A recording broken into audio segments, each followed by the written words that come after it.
지난주 저희가 나누었던 본문을 우리 한 번 더 이제 보려고 합니다. 지난주에 말씀드린 대로 오늘은 우리 젠더 이데올로기 중에서도 이 페미니즘에 대한, 특히 페미니즘 신학에 대한 부분들을 좀 함께 보려고 합니다.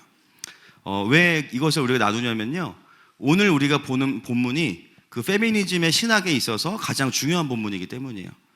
그래서 이제 그 본문을 함께 보려고 합니다.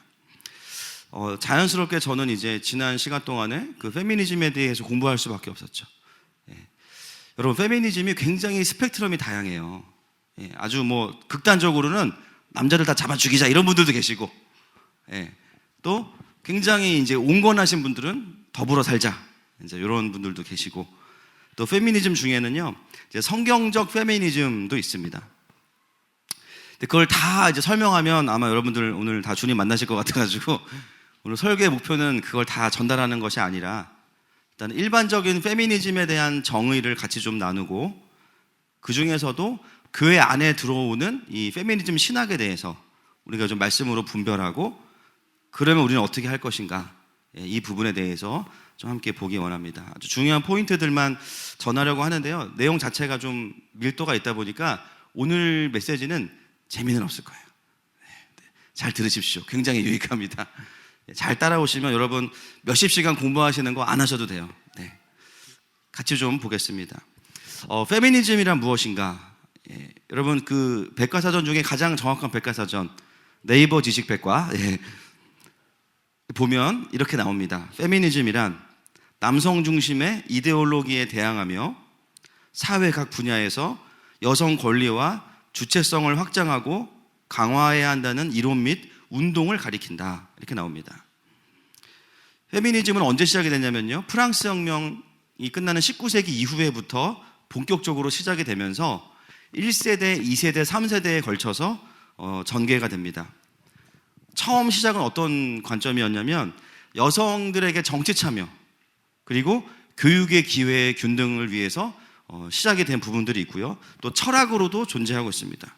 그런데 이제 페미니즘이 이 사회 운동으로부터 이렇게 운동으로 진행되는 과정은요, 어떤 과정을 같이 하게 되냐면 마르크스 주의자들이 페미니즘을 더 사용하게 돼요. 쉽게 말하면 공산주의자들이 그 페미니즘을 사용하게 됩니다. 그래서 계급 투쟁의 전략으로 페미니즘을 사용하게 됩니다. 원래는 이 공산주의는요, 가진 자와 못 가진 자를 나누고 혁명을 통해서 우리가 이걸 재분배하자, 이게 이제 공산주의 아닙니까? 페미니즘은 이 가진 자와 못 가진 자의 구조를 어떻게 바꾸냐면요, 착취하는 남성과 착취당하는 여성으로 딱 바꿔요. 구조는 바꾸지만 내용은 똑같습니다. 그래서 계급혁명을요, 가진 자와 못 가진 자 사이에서 이루는 것이 아니라 여성과 남성 사이에서 이루고자 하는 구조를 가지고 있어요. 가부장제를 폐지하는 것을 그 목적으로 하고 있습니다. 그 가부장제는 어떤 걸 전제로 하냐면 남성들이 돈을 벌기 때문에 여성들을 억압하고 착취한다, 이렇게 이야기해요. 그러면서 지금은 특히 한국은 IMF 이후로 여성들도 경제활동을 많이 하기 때문에 이제는 가부장제가 폐지돼야 된다. 그런데 전 근대적인 사고방식이 남아있기 때문에 지금 이런 사회적인 아주 역기능이 존재하는 것이다, 이렇게 이제 가르치고 있습니다. 한국에서는 약 30년 전부터 페미니즘에 대한 부분이 알려지기 시작했고요, 또 똑같은 흐름으로 여성 해방 운동으로 진행이 되어 왔습니다. 그리고 요즘엔 어떻습니까? 이제 성소수자 문제, LGBT 성소수자 문제와 페미니즘 문제가 패키지로 같이 묶여서 젠더 이데올로기라고 해서 이제는 국가적으로도 이런 것들이 이제 풀어지고 있죠.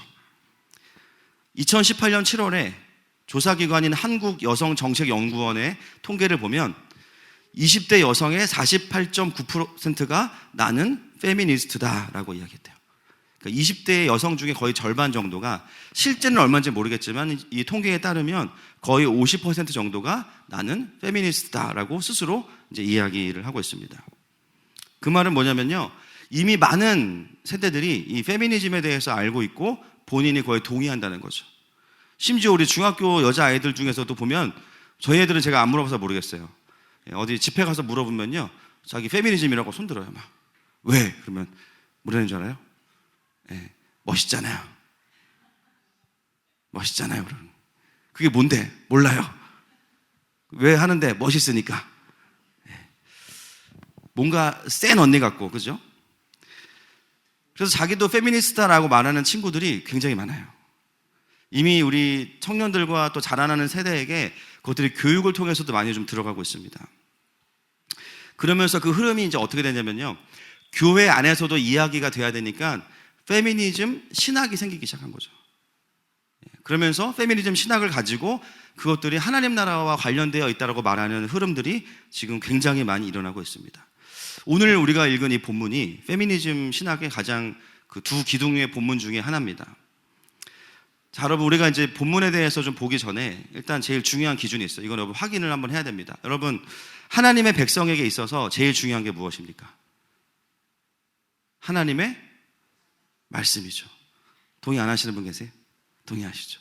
하나님의 뜻이 제일 중요해. 전에는 내 뜻이 중요했어요. 이제는 하나님의 뜻이 제일 중요해. 왜냐하면 내 뜻보다 하나님의 뜻이 더 완전하시기 때문이에요. 내 뜻대로 사는 것보다 하나님의 뜻대로 사는 게 더 자유롭고 행복하기 때문이에요. 때로는 내 감정에 속을 수도 있지만 늘 우리가 무엇을 선택합니까? 하나님의 뜻을 선택하죠. 이 기준이 우리에게 참 중요합니다. 자, 그러면 이제 페미니즘 신학의 논리에 대해서 좀 같이 보겠습니다. 오늘 본문에 보시면 남자가 여자를 다스리는 것, 이것이 이제 페미니즘 신학의 되게 중요한 부분입니다.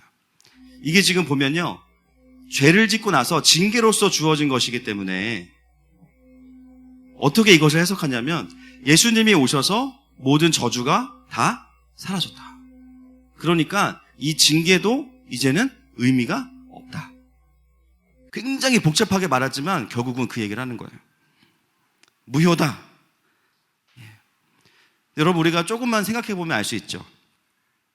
3장에 나오는 이 여성의 문제만이 아니라 남성의 징계도 마찬가지인데요. 이 징계는 어떤 징계라고 제가 말씀드렸죠? 지난주에? 회복적 징계. 여러분, 예수님이 오셔서 많은 저주가 다 끊어졌어요. 할렐루야. 엄청난 회복이 있습니다. 그런데요, 어떤 징계들은 남겨두시는 것들이 있죠. 바로 회복적 징계잖아요. 3장에 나와 있는 징계들은요, 예수님이 오셨다고 해서 없어지는 게 아니에요. 오히려 그 징계가 남아있음으로 인해서 계속 또 예수님을 필요로 하게 만듭니다. 저는 여기 제 그 손에 보면 살짝 화상 자국이 있거든요. 제가 서유리 만날 때 난로가 뜨겁나 안 뜨겁나 확인하려고 손을 댔어요. 타더라고요.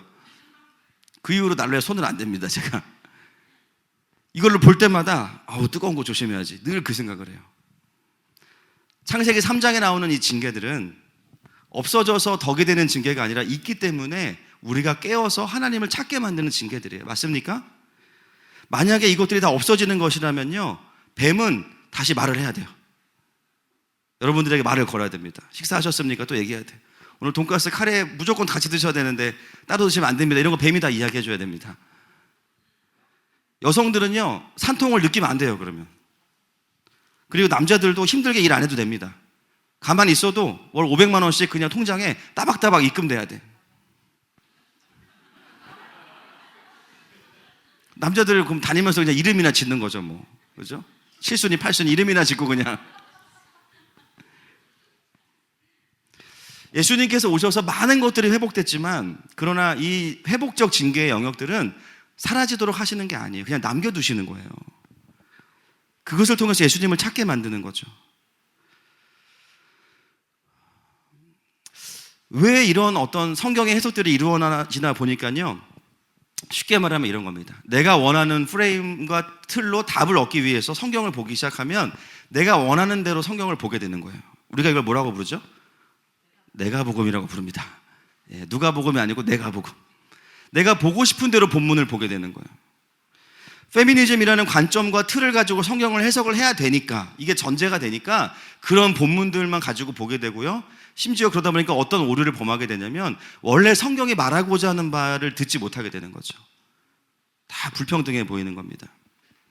사실 우리가 페미니즘뿐만이 아니라 우리 모두가 다 그럴 수 있죠. 내가 듣고 싶은 대로, 읽고 싶은 대로 성경을 볼 수 있습니다. 그런데 여러분, 이 부분은요, 남자와 여자의 차별의 부분이 아니라 사실은 어떤 문제냐면 죄의 문제예요. 맞습니까? 죄의 문제입니다. 차별의 문제가 아니에요. 페미니즘 신학에서 제일 싫어하는 본문을 제가 또 찾아봤어요. 디모데전서 2장 12절부터 15절입니다. 이 본문 굉장히 싫어합니다. 시작. 여자가 가르치는 것과 남자가 주관하는 것을 허락하지 아니하노니 오직 조용할지니라. 이는 아담이 먼저 지음을 받고 하와가 그 후며 아담이 속은 것이 아니고 여자가 속아 죄에 빠졌음이라. 그러나 여자들이 만일 정숙함으로써 믿음과 사랑과 거룩함에 거하면 그의 해산함으로 구원을 얻으리라. 아멘. 이 본문을 굉장히 싫어합니다. 말씀을 싫어할 수가 있어요. 내가 틀이 생겨버리면요, 내가 좋아하는 말씀이 생기고 싫어하는 말씀이 있어요. 여러분, 이 본문을 우리가 좀 이해하려면 상황을 알아야겠죠. 이 본문은 어떤 상황이냐면 여성들이 이단의 교리들을 가지고 들어와서 교회를 어지럽히고 분열시키는 상황에 대한 메시지예요. 바울이 딱 보니까 그 모습이 어떤 모습 것 같아요? 선악과를 가지고 아담에게 권했던 하와의 모습 것 같아요. 비진리를 가지고 들어와서 교회를 어렵게 하는 여성의 모습 속에서 무엇을 봤냐면요, 그 죄성을 딱 본 거예요. 여자를 차별한 게 아닙니다. 바울은 지금 차별하려고 말하는 것이 아니라 모든 사람에게 있지만 지금 이 상황 가운데 여성에게서 보여지고 있는 그 죄성에 대해서 지적하고 있는 거죠. 많은 분들이 이 본문을 어떻게 오해하냐면 남존 여비 사상이다라고 오해합니다. 이미 어떤 거예요? 페미니즘의 틀로 성경을 해석하고 있는 거예요. 제가 찾아봤어요. 바울이 정말 그런 사람인가? 다른 본문에 보니까요, 그렇지 않더라고요.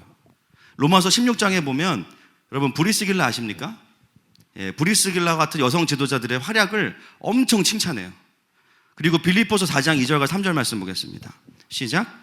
내가 유오디아를 권하고 순두개를 권하노니 주 안에서 같은 마음을 품으라. 또 참으로 나와 멍에를 같이 한 내게 구하노니 복음에 나와 함께 힘쓰던 저 여인들을 돕고 또한 글레멘도와 그 외에 나의 동역자들을 도우라. 그 이름들이 생명책에 있느니라. 아멘. 여기도 보면 유오디아와 순두개가 다 여성이거든요. 쉽게 말하면 그 교회에 유권사님, 순권사님이신 거예요. 유오디아나 순두부가 아니고 순두개. 순두개와 같은 여성 지도자들을 향해서 나와 함께 힘쓰던 저 여인들을 도와라 이야기해요. 이거를 우리 하는 마음교로 바꾸면 양권사님과 한권사님을 도와줘라. 지난주인가요? 제가 주방에 갔더니 저희 서장로님이 가지를 쓸고 계시더라고요. 그 옆에 한권사님이 웃으면서 계시더라고요. 제가 장로님 가지가지 하시네 이렇게 말씀드렸더니 너무 좋아하시는. 그 다음날 먹은 가지가 다 우리 장로님이 쓰신 거예요. 여러분, 바울을 보면요, 굉장히 여성 지도자들을 존중하고 도와주고 협력하는 파트너로 생각합니다. 이것은 성차별의 문제가 아니에요. 그래서 우리가 디모데전서 말씀 아까 봤지만 그것은 여성의 그냥 죄성에 대한 이야기를 하고 있는 거죠. 여러분, 페미니즘 하나만이 아니라요, 사실 여기에 굉장히 중요한 사단의 전략이 들어있습니다. 죄의 문제를 다른 상품으로 둔갑을 시켜버리는 거예요. 죄의 문제를요, 성차별로 바꿔버리니까 불공평하게 된 거예요. 죄의 문제를요, 불공평의 문제로 바꿔버리니까요, 문제 자체가 이슈가 바뀌어버려요. 여러분, 하와가 선악과를 왜 먹었죠? 그거 먹으면 하나님같이 된다고 얘기 들었잖아요. 그 순간 어떤 마음이 들었을까요? 불공평하다. 하나님 본인은 선악을 다 분별할 줄 알면서 여자라고 무시하는 거야? 그러면서 마음에 차별이 느껴지는 거죠. 여러분, 사단은요, 하나님마저도 차별하시는 분으로 느끼게 할 수 있습니다. 그게 왜곡이에요. 그러니까 어떡합니까? 선악과 먹어버리죠. 하나님마저도 그렇게 왜곡시킬 수 있는 사단이 죄성이 많은 남성들은 얼마나 더 사용하기 좋을까요? 아주 밥이겠죠. 문제의 핵심은 차별이 아니고요, 죄입니다. 여러분, 이 부분을 보셔야 돼요. 남성 타도가 핵심이 아니라 죄의 문제를 해결하는 게 핵심이에요.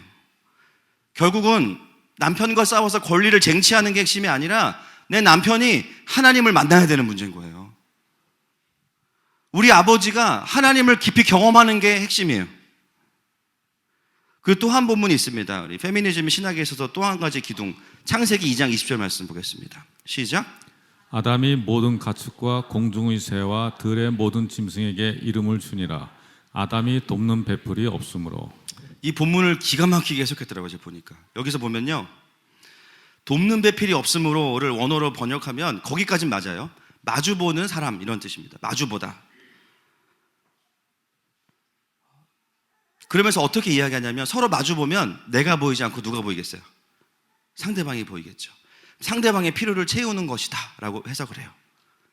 그러면서 여성만이 돕는 배필이 아니라 서로에게 똑같다라고 해석을 하고 그 다음 위에 다른 논리를 쌓아가는데요. 여러분, 이 본문을 우리가 원어도 아니고 한글 성경만 잘 읽어보시면요, 그렇지 않다는 걸 알 수 있습니다. 돕는 배필이라는 말이 나온 것은요, 하와를 창조하는 과정에서 하와를 만들고자 하시는 하나님의 의도가 들어있는 본문이에요. 맞습니까? 남자가 여자를 돕지 말라는 게 아니에요. 가지도 썰고 양파도 까고 다 하셔야 돼요. 파도 다듬고 하셔야 돼요. 그걸 하지 말라는 게 아니라 본문이 말하는 거, 본문이 말하는 거. 하와를 창조하는 과정에서 돕는 배필은 하와에게 주신 부르심이었다라는 거예요. 그리고 남편이 아내를 다스리는 이 머리의 구조는요, 타락 이전에 하나님께서 가정에 만들어 놓으신 구조입니다. 타락의 결과물도 아니에요. 이것을 가지고 우리가 예수님이 오셨기 때문에 모든 게 폐지됐다고 말하는 것은 죄송하지만 창세기부터 계시록의 흐름 자체를 놓치고 계신 거죠. 본문이 말하는 그 의미를 놓치고 있는 거예요. 오히려 성경은 더 중요한 얘기를 합니다. 창세기 2장 24절 말씀 시작. 이러므로 남자가 부모를 떠나 그의 아내와 합하여 둘이 한 몸을 이룰지로다. 아멘. 오히려 성경은 남자와 여자가 계급 투쟁을 하라는 것을 말하지 않고요, 연합할 것에 대해서 이야기합니다. 이게 진짜 중요한 거예요. 여러분, 페미니즘은요, 남자와 여자를 계급으로 나누어서요, 투쟁을 시켜요. 이겨도 이길 사람이 없어요. 승자가 없어요. 왜냐면요, 또 누군가는 피해를 보기 때문이에요. 권리를 쟁취한다고 해서 이기는 것도 아니에요. 여러분, 이해가 되십니까? 그러므로 페미니즘 안에 있는 이 기본적인 전제들은요, 친성경도 아니고 반성경적인 가치관입니다. 남성과 여성의 연합을 깨트리는 가치관들을 가지고 있어요. 하나님께서 회복하기 원하시는 진정한 의미의 하나님 나라를 깨트리는 것입니다. 남성과 여성을 편을 가르는 거죠. 마르크스주의, 쉽게 말하면 공산주의의 핵심은 더불어 잘 사는 사회를 말하는 것 같지만 결국 그것을 위해서 반드시 뭐가 필요하냐면 혁명이 일어나야 돼요. 가진 자와 못 가진 자, 남성과 여성, 끊임없이 투쟁하는 구조를 만드는 거예요. 여러분, 나를 잘 돌아보세요. 나를, 내 스스로를. 혹시 내 안에 투쟁 구조가 있는지. 역사적으로 페미니즘은요, 1세대부터 3세대까지 계속 일관되게 그렇게 쓰임을 받았습니다. 죄로 인해서 발생되는 현상들을 남성의 문제로 만들어버려서 남녀의 불평등의 문제로 둔갑을 시켜버리면 표면적으로는 그렇게 보이니까 사람들로 하여금 투쟁하게 만들고 싸우게 만들고 연합하지 못하게 하는 가치관이 바로 페미니즘입니다. 어느 순간 그 메시지들을 받아들이기 시작하면 하나님께서 남녀를 창조하신 목적은 잊어버리고요, 한 몸을 이루는 것은 더 어려워지겠죠. 남성을 적으로 만들고 혐오의 대상으로 만들어갈 수밖에 없습니다. 제가 이제 공부하다 보니까 아주 온건한 페미니즘도 있어요. 온건한. 들으면 저 정도면 괜찮다 이런 느낌이 드는. 그러니까 남자를 잡아 죽이자 이게 아니라 상생하자. 좀 같이 더불어 잘 살아보자. 특히나 이제 성경적 페미니즘을 말하는 분들 중에 좀 그런 분들이 많으세요. 그런데 결국 그 강의도 들어보면 무슨 얘기냐면 여전히 전제는 똑같아요. 남자와 여자를 구분합니다. 계급을 나누어서요, 여전히 가부장적이다라는 것을 돈을 번다의 개념으로만 생각해요. 그러니까 여성이 돈을 버니까 이제는 가부장 제도가 필요 없다. 이 전제를 그대로 가지고 있습니다. 하나님 말씀하신 구조가 아니에요. 여전히 여기도 어떤 전제를 가지고 있냐면 연합이 아니라 그냥 상생하는 구조. 그러나 성경이 말하는 그 연합은 아닌 거예요. 페미니즘의 열매는요, 진정한 의미의 공존과 평화는 불가능합니다. 끊임없이 그 긴장, 휴전 상태로 살아가야 되니까. 그리고 투쟁은 결국 또 다른 상처받은 사람들을 만들어내서 반드시 또 다른 복수로 이어지게 되죠. 오히려 분열과 전쟁을 계속 만들어내는 가치관 중에 하나가 바로 이런 부분들이에요. 여러분, 자매들이 세상에 존재하는 이유가 남성과 투쟁하는 것은 아니시죠? 비록 어제 부부싸움 했어도, 그죠? 그건 별개 문제입니다. 할렐루야. 그거를 삶의 태도로 가지고 있는 것과 부부싸움 하는 건 다른 문제죠. 그래서 페미니즘의 세계관이 가득해지면 어떤 이제 정서를 갖게 되냐면 남성과 지는 게 싫어. 겨루어서 술도 이겨야 되고 밥도 더 많이 먹어야 되고 조금이라도 차별받는다고 느끼면 권리를 침해당했다고 생각합니다. 그런 정서들이 생겨나요. 여러분, 하나님의 백성들, 남자와 여자를 떠나서 하나님의 백성들을 향한 부르심은 무엇입니까? 투쟁하는 것이 아니라 사명을 이루는 거예요. 아멘이십니까? 하나님의 부르심을 이루어가는 것이 우리의 부르심이에요. 그러므로 페미니즘의 신학은 사실 성경적이지 않습니다. 제가 좀 더 명확히 말씀드리면 반성경적이에요. 하나님의 뜻과 배치됩니다. 제가 페미니즘에 대한 공부를 하고 강의를 들으면서 안타까웠던 것은 뭐냐면, 상생을 말하고 있다 하더라도 때로는 성경적 페미니즘이라고 이야기하면서도 하나님 나라를 계속 얘기하는데요, 정작 하나님 나라의 뜻과 질서는 그 강의 중에 안 나와요. 강의를 듣고 유추할 수 있는 게 뭐냐면, 그냥 더불어 잘 사는 게 하나님 나라라고 생각하시는구나, 수준이에요. 강의하시는 분은 그냥 교회 잘 나가시는 분. 그러니까 정말 성경에 말하는 게 무엇인지는 사실 잘 풀어주지 못하시더라고요. 여러분, 하나님의 나라는 하나님의 뜻이 없으면요, 진짜 평강이 오지 않습니다. 결국은 온건하게 이야기한다 할지라도 그 속에는요, 유물론과 사회주의와 계급투쟁론이 그대로 들어있는 것을 보게 됩니다. 왜 그럴까 고민해 보니까, 그 강의를 하시는 분들이 결국 80년대, 90년대 학교 다니시면서 열심히 공부했던 이데올로기를 가지고 성경을 해석했기 때문이에요. 그게 가장 안타까운 부분이었습니다. 여러분, 우리도 성경을 볼 때 낯설게 보는 게 중요해요. 맞습니까? 이거 아는 건데 아니에요. 성경이 말하는 바가 뭔지를 계속 찾으셔야 돼요. 할렐루야. 말씀에서 새로워져야 됩니다. 염려가 되는 부분은 뭐냐면, 이러한 페미니즘의 흐름들이 교회 안으로 계속해서 들어오고 있고요, 많은 교회들이 그것을 받아들이고 있다는 거예요. 결국 어떤 일이 벌어지냐면, 하나님이 아닌 사람을 하나님의 자리에 두는 일들이 벌어지게 됩니다. 어떻게 해결해야 될까요, 이제?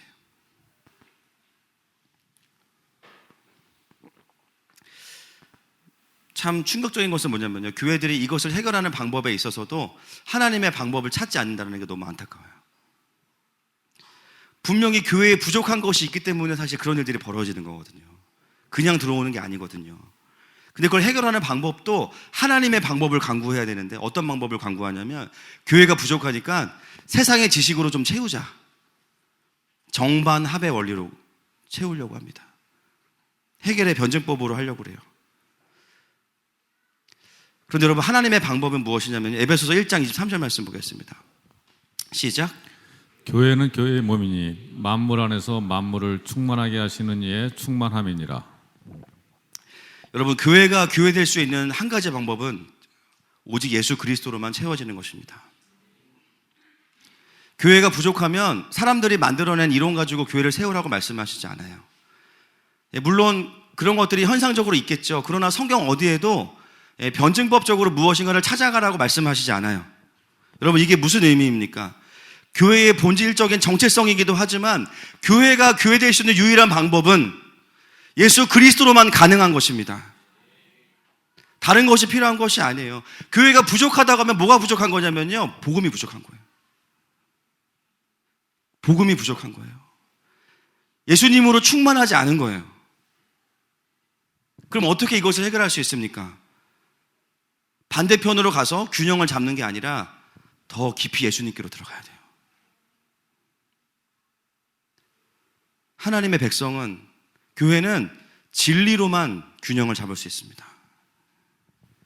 정반합이 아니에요. 교회를요, 하나님의 말씀이 아닌 다른 곳으로 세우려고 하면요, 교회가 망가질 거예요. 제가 요즘에 하도 많은 그룹을 다니지 않습니까? 서로 모르는 그룹을 다녀요. 똑같아요. 망가지는 원리 똑같아요. 그들의 부족함을 복음으로 채우지 않고 다른 것들로 채우기 시작하면서부터 겉으로는 굉장히 균형이 맞는 것 같아요. 옳아 보여요. 그런데요, 죄를 이기는 능력이 사라지기 시작해요. 온갖 죄의 열매들이 공동체에 막 맺혀지기 시작합니다. 본인들은 멘붕에 빠지는 거죠. 우리가 이렇게 좋은 일도 많이 하고 균형에 잡혀 있는데 왜 우리 공동체 내부에 이렇게 많은 죄악들이 계속 열매를 맺을까? 진단도 틀렸고 해결책도 틀렸기 때문이죠. 비진리를 가지고 교회를 세우려고 하면 반드시 그 교회는 경건의 능력을 잃어버릴 겁니다. 제가 정말 충격적으로 느끼는 게 뭐냐면요, 젊은 목회자들 중에도 성경을 정반합의 원리로 보는 분들이 너무 많은 거예요. 좋은 학교를 나온 친구와 제가 대화를 했어요. 철학을 전공했는데 제가 얘기하다가 그 친구한테 이야기해 줬어요. 야, 지금 네가 성경 보는 관점이 해결의 변증법이야. 본인이 깜짝 놀래요. 자기가 스스로 그렇다고 생각해 본 적이 없었대. 제가 그걸 미러링 해줬거든요. 그냥 네가 이렇게 생각했지, 네가 이게 너의 논리야 얘기해 주니까 깜짝 놀라는 거예요. 성경을 성경의 관점으로 보지 않고 정반합으로 보고 있는 거예요. 여러분, 교회와 진리는요, 반대를 통해서 균형을 잡는 게 아니에요. 진리를 붙잡을 때만 균형이 잡힙니다. 요한복음 8장 32절 말씀 보겠습니다. 시작. 진리를 알지니 진리가 너희를 자유롭게 하리라. 아멘. 우리가 믿는 진리는 살아계신 예수 그리스도이십니다. 어떤 밸런스도 우리가 잡는 게 아니에요. 내가 판단해서 너무 일로 기울었구나, 일로 가야지, 그게 균형이 아니에요. 오늘 말씀하시는 그분께 순종하는 게 균형입니다. 그 중간은 없는 거예요. 선은 무엇이냐? 하나님의 통치. 악은 하나님의 부재. 그 이상의 간격은 없어요. 인본주의는 뭐냐? 그 선과 악 사이에 교묘하게 들어와서 틈을 갈라놓고 선에 있는 사람들을 어떻게든 악으로 연결하려고 하는 것이 인본주의예요. 따뜻해 보이고 배려해 주는 것 같고 공감해 주는 것 같지만 결국에는 하나님을 내려놓게 합니다. 모든 것은 열매로 알게 됩니다. 여러분, 지금 이 시대의 영적인 진리의 전쟁이 바로 이 지점에서 지금 교회들이 싸우고 있어요. 어느 순간부터 죄의 문제를요, 불공평의 문제로 바꿔버렸어요. 어느 순간부터 죄의 문제를요, 소외의 문제로 바꿔버렸어. 소수의 문제로 바꿔버렸어요. 어느 순간 죄의 문제를 차별의 문제로 바꿔버렸어요. 그러니까 어떻게 됩니까? 문제가 해결이 안 돼요. 이 사람이 차별받았어요. 법을 막 만들어요. 갑자기 이 법 때문에 다른 사람이 차별을 받아요. 소수를 배려하려고 했는데 다수가 차별을 받아. 불공평해서 그걸 해결하려고 법을 만들었는데 또 불공평해져. 똑같은 죄가요, 가진 자에게 풀어지는 모습과 없는 자에게 풀어지는 모습이 다를 뿐이에요. 어느 순간 사람들이요, 강자와 약자의 개념으로 보기 시작하고 성경은 의인과 죄인의 관점으로 보는데요, 죄의 문제를 직면하는 것이 아니라 이슈에 대한 현상적인 직면들을 하면서 열심히 그걸 바꿔보려고 하지만 답이 안 나오는 거예요. 법을 아무리 잘 교묘히 만들어도 절대로 해결이 안 됩니다. 야, 이 사람 부패했어, 죽여야 돼, 막 죽여. 조금 지나면 내가 더 부패했네. 결국 그 칼이 나에게 돌아와. 마태복음에 뭐라고 합니까? 너가 받는 비판으로, 하는 비판으로 너가 비판을 받을 것이다. 여성 인권을 향상시키니까요, 남성 인권이 유린되고요. 학생 인권을 보장하려니까 선생님들이 암에 걸리기 직전이에요, 지금. 해결은 안 되고요, 계속 죽이는 구조만 만들고 있어요. 교회에서도요, 뭔가 목사와 성도의 계급으로 막 보는 거예요, 교회를. 해결은 안 돼요. 계속 죽이는 구조입니다. 페미니즘이나 이런 젠더 이데올로기는요, 정치적인 이슈인 것 같지만 굉장히 영적인 이슈입니다. 여러분, 거기까지 들어가셔야 돼요. 할렐루야. 이 흐름까지 봐야 됩니다. 사단은 이러한 비진리를 세상에만 심는 게 아니라 지금 어떻게 하고 있냐면 교회 안에 심고 있어요. 이게 진짜 무서운 거예요. 왜냐하면 교회가 진리를 선포해야 되는데요, 교회를 물들이고 있는 거죠. 진리를 선포하지 못하도록. 자, 그럼 우리는 어떻게 해야 될까요? 다양한 죄로 인해서 상하고 사단은 그것을 여러 가지 이슈로 다 바꿔가지고 사람들이 죄의 문제를 다루지도록 하지 못하도록 하면서 계속 투쟁하게 하는 이 시대 가운데 우리가 어떻게 반응해야 될까요? 그냥 페미니즘을 신학으로 다 비판하고 인본주의는 나쁘다, 끝. 그럼 해결이 됩니까? 여기서 우리가 정신을 이제 바짝 차려야 됩니다. 여러분, 이 싸움도 혈과 육에 대한 싸움이 아니에요. 맞습니까? 사람하고 싸우는 게 아니에요, 이것도. 사람은 살려야 돼요. 아멘이시죠? 그 비진리만 딱 뽑아내야 돼요. 만약에 우리가 이것을 혈기로 싸우기 시작하면요, 여전히 회복되는 사람은 없고 정죄와 판단만 가득해질 거예요. 논리에 그냥 아주 난타전이 될 겁니다. 여러분, 우리의 부르심은 영혼들을 살리는 거예요. 아멘이십니까? 때로는 동성애자들을 만나고 때로는 페미니즘을 갖고 있는 분들을 만나서 이야기해 보게 됩니다. 저는 오히려 그런 분들을 만나면 그 이슈에 대한 얘기는 잘 안 하려고 그래요. 저는 대신에 뭘 하냐면, 당신은 누굽니까? 어떻게 살아오셨습니까?를 물어봐요. 삶을 들어봐요. 그런데 여러분, 삶을 들으면 문제가 풀려요. 삶을 듣다 보면, 여러분, 동성애 하는 분들도 보면요, 신기한 게 있습니다. 남성으로 생물학적으로 남성이지만 둘 사이를 딱 보잖아요. 그러면 알아요. 누가 남자고 누가 여자인지. 이해되세요? 생물학적으로 남자인데요, 두 사람을 딱 만나보면 남성의 역할을 하는 분이 있고 여성의 역할을 하는 분이 있어요. 그러니까 이거는 엄밀히 말하면 감정적으로는 이성입니다. 본인들이 모르고 있는 거죠. 이야기해보면 어떤 경우가 있냐면요, 자기와 그 어머니에 대한 상처가 강력한 사람들, 아주 억압을 당했거나 이런 분들이 되게 많습니다. 또 페미니즘을 주장하는 분들을 보면 사실 되게 많은 분들이 아버지에 대한 상처가 굉장히 커요. 삶을 쭉 듣고 나면요, 제가 어떤 말이 나오냐면, 나라도 그렇게 살겠다, 그런 마음이 들어요. 일단 신학을 떠나서, 나라도 그런 마음 갖겠구나. 어떻게 살아왔냐고, 어떻게 여기까지 왔냐고. 진리에 대한 분별과 함께 뭐가 더 중요할까요? 더 중요한 게 있습니다. 그 영혼이 그 비진리를 붙잡을 수밖에 없었던 삶의 깊은 왜곡과 상처의 시간들을 함께 보는 게 너무 중요합니다. 그 부분에 대한 치유가 먼저 일어나야 되고요. 어떤 경우에는 굳이 신학적으로 다 이야기해 주지 않아도 하나님을 깊이 경험하고 그 부분이 치유가 일어나면요, 관점이 바뀌어요. 그냥 그거는 말로 되는 것이 아니라 제대로 된 경험을 통해서 하나님께서 은혜를 부어주실 때 괜찮아지는 거예요. 그 상처와 왜곡이 해결이 안 되니까요, 진리가 오면 튕겨내는 거죠. 하나님도 싫어. 이 부분에 있어서는 하나님도 나에게 설득이 안 돼. 아니면 흘려버려요, 말씀을. 여러분, 왜 페미니즘이 생겨났겠습니까? 성경적이지도 않고. 근데 왜 이렇게 영향력이 있습니까? 페미니즘 신학은 좀만 연구해보면 성경적이지 않다는 것을 바로 알 수 있죠. 근데 왜 이게 이렇게 강력하게 사람들에게 설득이 되고 있습니까? 신학의 문제이기 이전에 가정을 책임지지 않고 돌보지 않았던 아버지를 경험했기 때문이에요. 근데 그 상황에서 그것에 대한 해석이, 아빠 안에는 죄성을 봤으면 주님께로 왔을 텐데요, 남성으로 끝난 거예요. 그분이 남자여서가 아니라 죄로 인해 묶여 있는 죄인인 것에 대해서 충분히 내가 바라보지 못했기 때문이에요. 죄성이 다루어지지 않은 남성이나 또 그런 권위자에게 받은 그 상처들에 대한 하나님의 다루심이 반드시 있어야 됩니다.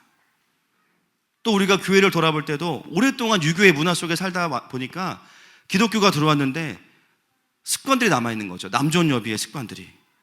그 부분은 반드시 회개해야 됩니다. 여러 상황에서 상처받고 존중받지 못한 여성들의 마음에 그 억울함과 원통함에 대한 부분들을 우리가 반드시 봐야 돼요. 제가 이것을 다 공부하고 설교 준비 다 해놓고선 이제 하나님한테 갔어요. 하나님, 나 이거 설교하고 또 사임하라는 얘기 하실 거예요. 어떡합니까? 하나님 마음이 뭐예요? 우리 교회 하늘마음교회인데 하나님 한마디 하시죠. 내 딸이다. 거기서 끝났어요. 내 딸이다. 하나님은 이 상황을 아버지로 보고 계신 거예요. 신학자가 아니라. 마음 한켠에 누구에게도 말하지 못하고 누구에게도 오픈해보지 않은 그 상처의 시간을 가진 하나님의 딸들. 하나님은 절대적으로 그 딸들을 향해서 궁휼한 마음을 가지고 계세요. 사단이 심는 그 페미니즘이라는 비진리가 악한 것이지 사람 자체가 악한 것이 아니에요. 너는 페미니스트니까 잘못된 거야, 이렇게 보면 안 됩니다. 하나님은 왜 그럴 수밖에 없었는지를 보고 계시는 분이세요. 앞으로 우리가 이 진리의 전쟁을 당분간 계속해야 됩니다. 정말 제가 늘 기도하, 주님, 제가 횟집에 취직했으면 좋겠습니다. 회 뜨듯이 사람은 안 다치고 비진리만 싹. 이런 메시지가요, 마녀 사냥이 되면 절대 안 돼요.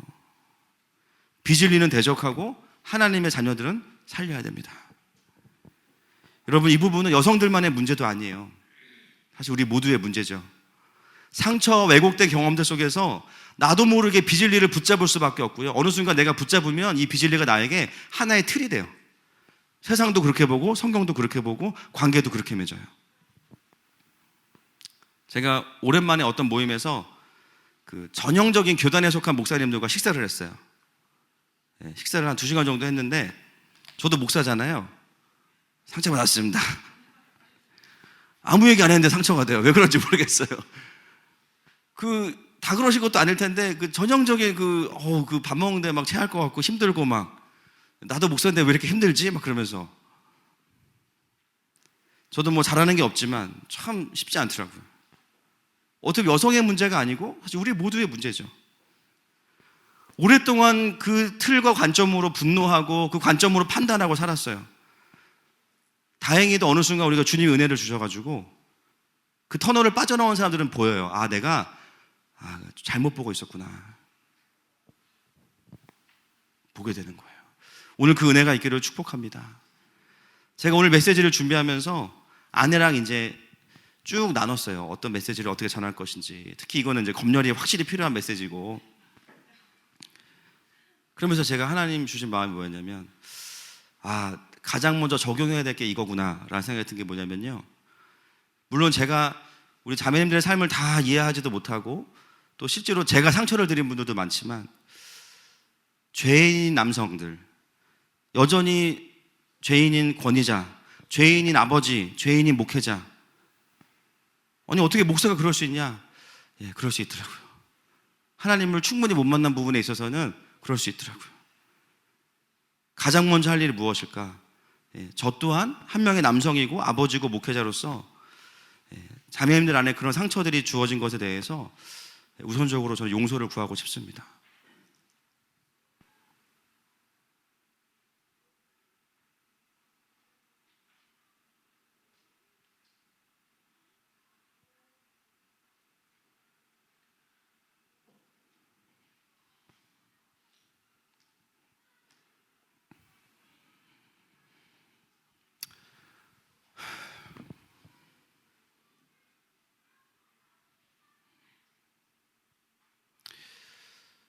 그 아픔 때문에 내가 보상받아야 된다고 느꼈고요. 복수하고 싶은 마음들이 있죠.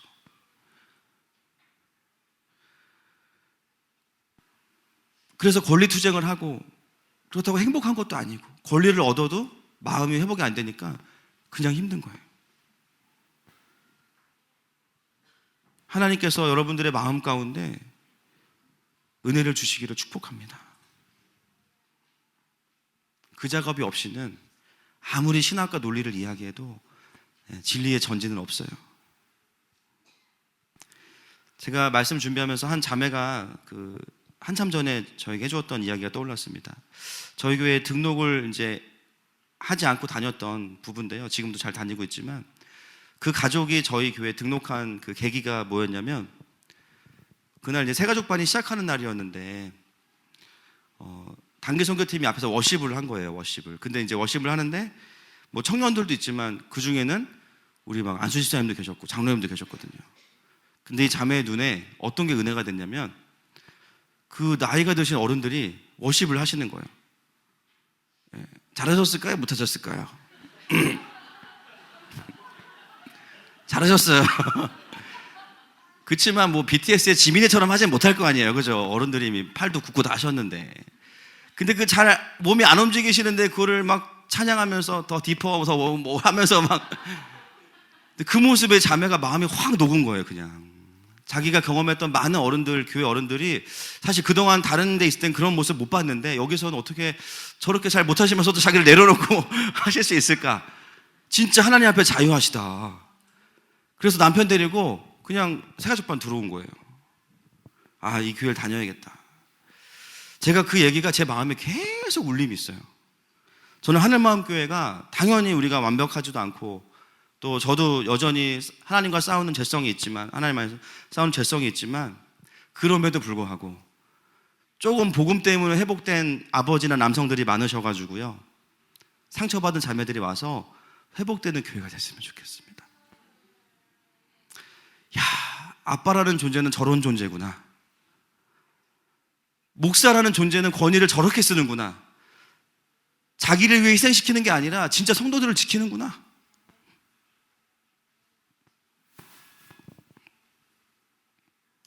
가정에서도 남편들이요, 권위를 세우기 전에 어떻게 해야 됩니까? 5장 22절 에베소서 말씀 보겠습니다. 시작. 남편들아 아내 사랑하기를 그리스도께서 교회를 사랑하시고 그 교회를 위하여 자신을 주심같이 하라. 아멘. 아내 사랑하기를 그리스도께서 교회를 사랑하시고, 어떻게 사랑하셨습니까? 생명 다해 사랑하셨죠. 남편들이 여기에 대해서 토를 달면 절대 안 됩니다. 바가지를 아무리 긁어도 꽉 안아주셔야 돼요.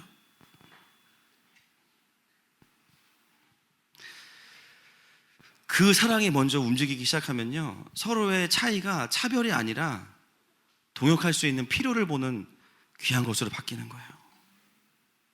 서로를 존귀히 여기게 됩니다. 제가 이 부분을 공부하면서 제가 저희 공동체를 한번 좀 바라봤거든요. 저희 교회는 제가 봤을 때는 굉장히 그런 관점에서 너무 건강해요. 일단 센 언니가 많으세요. 근데 센데 그 쌤이 아무 때나 드러나진 않아요. 또 그 쌤을 가지고, 이제 쌤을 내는 게 아니라 쌤을 가지고 정말 잘 섬기시는, 권위도 잘 인정하시고, 가정에서도 남편을 그 세고 막 어떻게 그냥 한마디 하면 남편이 다 들을 만한 그런 성격의 소유자분들이 남편의 구원을 위해서 기다려주는 모습을 보면서 전 진짜 존경스럽습니다. 와, 어떻게 저 성격이, 와, 대단하다 진짜. 그게 페미니스트여서가 아니라 이미 여성의 리더십이 다 강력해요. 근데 그거를 권리를 주장하는 쪽으로 쓰는 게 아니라 섬기는 쪽으로 쓰시잖아요. 남편을 인정해 주시고, 청년부를 가도 자매들이 리더십이 세고, 그죠? 그리고 목장 리더 모임을 가도 자매들이 리더십이 세고, 제가 설교 망친다고 저희 교회 어떻게 안 되거든요. 우리 권사님들이 야, 밥 끊어. 그러면은 반토막 날 거예요, 우리 교회. 능력 있고 실력 있고 남편보다 훨씬 수입도 많은 자매들인데요, 남편의 권위를 여전히 존중해요. 가부장제가 놓치고 있는 게 뭐냐면요, 유물론이에요. 그러니까 돈을 벌면은 권위가 있고, 이게 아니에요. 남편이기 때문에 권위가 있는 거예요. 아멘이시죠? 그런 모습을 제가 교회에서 보니까 너무 감사한 거예요. 여러분, 제가 주일학교 보십시오. 주일학교 남 좋은 여비가 아니고요, 지금 3살 밑에 헤븐 베이비 아이들이 13명인데 그 중에 여자아이가 2명입니다. 한 명은 장기결석자예요. 심지어 남자 11명, 여성 1명입니다. 주찬이 동생 주한이 혼자 여자고요, 남자애들만 바글바글합니다. 지금 여존 남비예요. 지금 여존 남비. 이 상태로 가면 큰일 납니다. 지금 1층 어린이집에 구조 요청을 해야 될 판입니다. 지금. 그리고 여러분 보세요. 딸 가진 아빠들 보세요. 표정. 여유가 있어요. 전 저 여유가 뭔지 모르겠습니다. 어느 순간 우리 유근호 집사가 주중 예배도 잘 안 나와요. 너무 여유가 있으니까, 딸 있다고.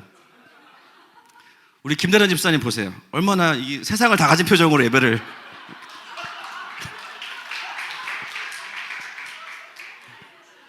딸만 둘입니다. 딸만. 또 이번에 세가족으로 오늘 이제 등반하시는 우리 양병영 형제 딸 셋 끝판왕입니다. 반면에 아들 가진 아빠들 보십시오. 벌써 앉는 자리가 다 뒤쪽이에요. 우리 소변목 집사님 늘 뒤쪽에 앉아 계시다가 현수에게 그분이 오시면 데리고 나가서 밖에서 슬피 울며 이를 갈면서 예배를 드리시죠. 아니, 아들 있는 게 죄도 아닌데, 네? 저도 목사라서 여기는 거지 사실은 저 뒤에 가 있어야 돼요. 우리 민장로님 모시고 뒤에 가서 있어야 됩니다. 그리고 교회 오면은 전부 다 아빠들이 그냥 아기 때 두르고, 저기 보세요. 지금 우리 이기현 전사님 애기 보고 있잖아요. 예배가 없어요. 예배가 없어요. 가정에서도 상한 거는 남편들이 먼저 먹어야 되고, 목숨 걸고 사랑하네요. 목숨 걸고 사랑합니다. 왜 가장이 애들 거 소세지 뺏어 먹는다고 혼나야 됩니까? 네. 여러분, 우리 집 이야기 아닙니다. 오해하지 마세요. 지금 사실은 뭐 페미니즘이, 아이고 참 주여 죽겠나이다 진짜. 이 잔을 거두소서. 와. 이런 판국에 페미니즘까지 들어오면 형제들은 갈 데가 없습니다. 갈 데가 없어요. 여러분, 왜 우리 중년에 한해 목장이 왜 이렇게 부흥할까요?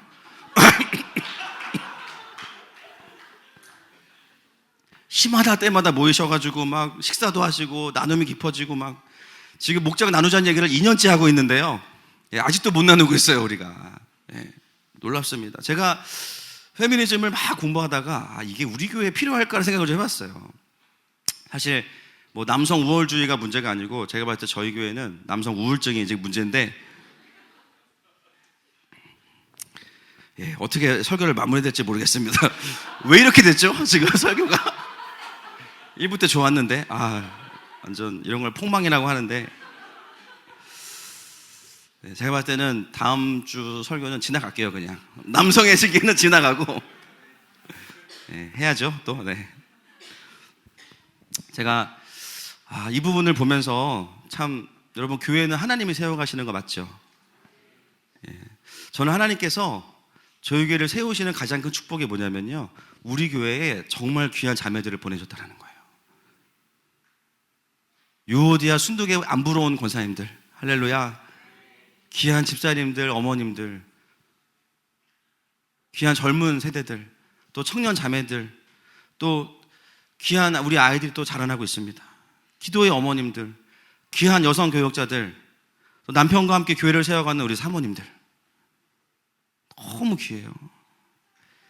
하나님께서 교회를 세워가시는 과정 가운데 귀한 자매들을 보내신 거예요. 아멘이십니까? 말씀을 좀 정리하려고 합니다. 여러분, 우리의 싸움은요, 진리와 사랑의 싸움이에요. 먼저 기도할 것은 우리 가운데 오늘 특별히 자매들에게, 특별히 누구에게도 말하지 못하고 또 상함 가운데 있었던 자매들을 하나님께서 좀 회복시키시기를 원하세요. 특별히 죄인인 남성을 통해서 받았던 상처들, 가정을 돌보지 않았던 아버지, 너무나 폭력적이었던 아버지, 가정을 책임지지 않은 남편, 격려할 줄 모르는 아버지, 또 우리 형제들에게도 권위자이면서 부하들을 책임지지 않고 오히려 희생양으로 삼았던 리더들, 이 시간 그 모든 것들을 가지고 좀 주님 앞에 나아가십시다.